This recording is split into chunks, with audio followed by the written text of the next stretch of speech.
ka-cheers! Kumusta pong muli? Yan, at tayo ay nagpi-play date at yan ang mga ginagawa ng ating mga inaalagaan.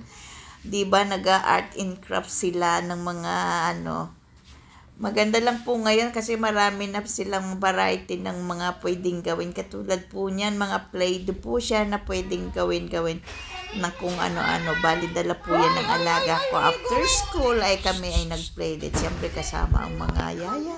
Yan, at yan po ang kanilang ginagawa. Maganda rin libangan, di po ba?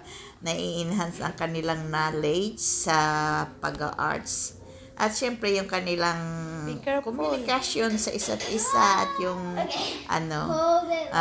marunong silang makisama, makibagay. Kaya maganda rin po ang nagpi-play date yung mga bata. Para hindi lang po puro gadget ang kanilang hinahawakan after school. Kaya, yan.